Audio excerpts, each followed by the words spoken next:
बिस्मिल्लाहिर्रहमानिर्रहीम।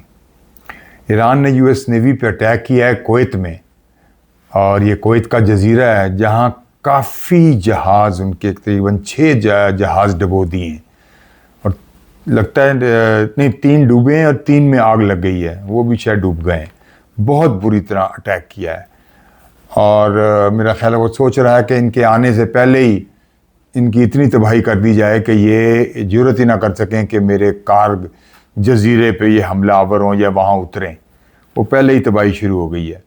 फिर कुवैत में भी अमेरिकी फ़ौजी अड्डे पे बड़ी ज़बरदस्त यही कुवैत में ये था, कुवैत के जजीरे में पहले था, फिर कुवैत के एयरपोर्ट पे अटैक किया है ईरान ने, और वहाँ आग लगी हुई है।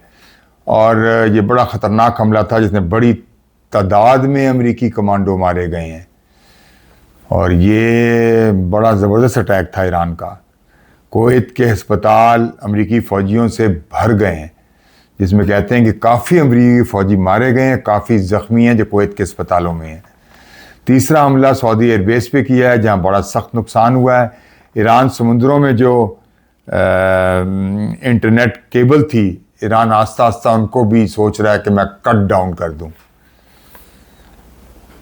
तेल की कीमतें आउट ऑफ कंट्रोल हो गई हैं। ईरान ने गल्फ़ के ममालिक को कहा है कि अपने होटलों में अमरीकियों को मत रखें, वरना हम इन होटलों को तबाह कर देंगे, और कई होटल वो पे हमले कर चुके हैं, उनको तबाह कर भी चुके हैं। ईरान ने सारे शिप्स जो अबनाए हुर्मुज़ में के पास खड़े थे और वो क्रॉस करना चाहते थे, सबको रोक दिया। यमन ने जो पहला हमला किया है वो बड़ा ज़बरदस्त हमला किया यमन ने, और अब बाबल मंदक बंद होने जा रहा है। अब तेल की कीमतें गिरेंगी, अमेरिका में ग्लोबल रिसेशन आने वाला है। जो मुल्क अमेरिका के साथ इत्तेहाद करेगा, ईरान ने वार्निंग दी है कि हम उसे भी नहीं छोड़ेंगे। अमेरिका के साथ कई ममालिक ने कुछ खुफिया तौर पे इत्तेहाद की हामी भरी है, लेकिन वो भी डर डर के, कुछ अमेरिका से डरे हैं, कुछ ईरान से भी डरे हैं, और वो नहीं चाहते कि हमारी भी कोई तबाही हो जाए, लेकिन कुछ खुफिया हामी भरी भी है। लेकिन ईरान ने वार्न कर दिया है कि जो भी अमेरिका के साथ आएगा हम उसको नहीं छोड़ेंगे। और ईरान ने यहाँ यमन को मैदान में उतारा है। अब देखें कि कितनी तरफों से इमरान हमले कर रहा है। पहले तो उसका एक मिसाइल होता था और उसको 11 मिसाइल अमेरिका के घेरते थे, अंदाज़ा लगाएं। और अब क्या हो रहा है कि ईरान अब कई इतराफ से अमेरिका और इसराइल पे हमले कर रहा है। पहले ईरान खुद था, फिर उसमें शामिल हो गया हिज़्बुल्लाह, और अब उसमें शामिल होने जा रहा है यमन, बल्कि हो गया है। और देखें कि अब हालात क्या रुख इख्तियार करते हैं। ये जंग बजाय रुकने के बढ़ती चली जा रही है, जबकि इस जंग को रुकना चाहिए। और $5 ट्रिलियन की दुनिया की मार्केट जो है वो नहायत नुकसान में जा रही है, और उसको बेइंतहा नुकसान हो रहा है। किसी को कुछ पता नहीं कि आगे क्या होगा। और फिर जॉब्स चली जाएंगी अमेरिका के अंदर, और यूरोप में, अमेरिका में, और गल्फ़ में तो वैसे ही सब कुछ ठप हो गया है। उनके जहाज़, उनकी फ़्लाइट, सब कुछ ठप हो गई है। उनको इतना नुकसान हो रहा है जिसकी इंतहा कोई नहीं।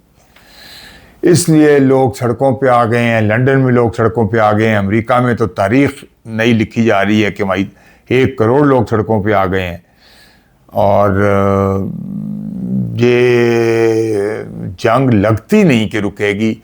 अगर पाकिस्तान कोई कमाल दिखा दे तो बात और है, कि पाकिस्तान सफारतकारी में बड़ा माहिर है और भरपूर कोशिश कर रहा है पाकिस्तान। और इस वक्त पाकिस्तान में ये मीटिंग जारी है जिसमें सऊदी अरब, मिस्र, टर्की और पाकिस्तान है, और शायद कल या परसों जेडी वैंस भी आ जाए। तो देखते हैं रिज़ल्ट किधर जाता है। अल्लाह करे कि कुछ बेहतरी हो। ईरान ने पिछले तजर्बे से, यमन के पिछले तजर्बे से ईरान को समझ आया कि यमन ने किसी को हिलने नहीं दिया। बाब मंदक का जो रूट है, यानी रेड सी का जो रूट है, उसमें उसने जो भी दुनिया का शिप आया, तेल का आया, असले का आया, फूड का आया, उसको उड़ा के रख दिया, और पूरी दुनिया को सिर्फ यमन ने हिला दिया। तो अब सोचें कि ईरान क्या करेगा। जब यमन को ना रोक सका, और अमेरिका और इसराइल ने यमन पे बहुत ज़बरदस्त उस वक्त अटैक किए थे, इंतहाई ख़तरनाक, लेकिन कुछ ना कर सके। तो अब देखें कि अब तो ये 3 तरफा हमले हो रहे हैं, ये क्या रिजल्ट दे के आते हैं। और दूसरा, ईरान अपना तेल बेच रहा है, बाबे इससे स्ट्रेट ऑफ हॉर्मज़ से तो अब पैसे ले रहा है। मेरा ख्याल है ईरान अब कभी भी स्ट्रेट ऑफ हॉर्मज़ को नहीं छोड़ेगा। उसको अब समझ आ गई है कि ये तो दुनिया की शहरग है, और इससे मेरे लिए दुनिया की शहरग है और मेरे लिए सोने की चिड़िया है कि इससे मैं बेपनाह पैसा कमा सकता हूँ। ये दोनों बातें अब ईरान के मुझे लगता है जहन में बैठ गई हैं। और ईरान जो है वो सस्ता तेल अपना भी बेचेगा अब, और वो बेचेगा भी युआन में। सोचें अब पेट्रो डॉलर कहाँ जाएगा इसमें। और ईरान जो जहाज़ गुजर रहा है उससे 20 मिलियन डॉलर के युआन ले रहा है। सोचें ज़रा। अब इंडिया क्योंकि तेल लेने वाला दुनिया का चौथा बड़ा मुल्क है, तो उसकी तो मजबूरी है कि अगर वो तेल नहीं लेता तो वैसे भी इंडिया में लाइनें लगी हुई हैं, तबाही फिरी हुई है, सारी इंडस्ट्रीज रुकी हुई हैं, लोग जो हैं तेल के बगैर में, ट्रांसपोर्ट, मोटरसाइकिलें, गाड़ियाँ, सब कुछ रुका हुआ है इंडिया के अंदर।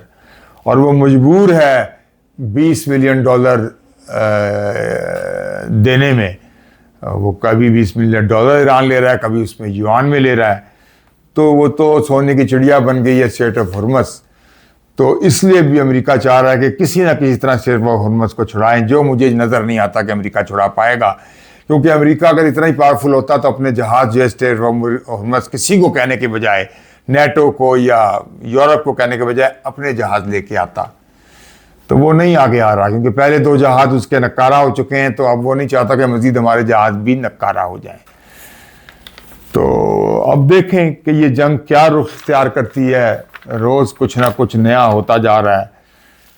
अब अल्लाह से ही दुआ है कि ये जंग किसी तरह रुक जाए और पाकिस्तान जो कोशिशें कर रहा है अनथक ज़बरदस्त सफारतकारी और कोशिशें, वो किसी न किसी नतीजे पे पहुँचे। मैं हूँ जमाल नासिर, आप मेरा व्लॉग देख रहे हैं। शुक्रिया, अल्लाह हाफ़िज़।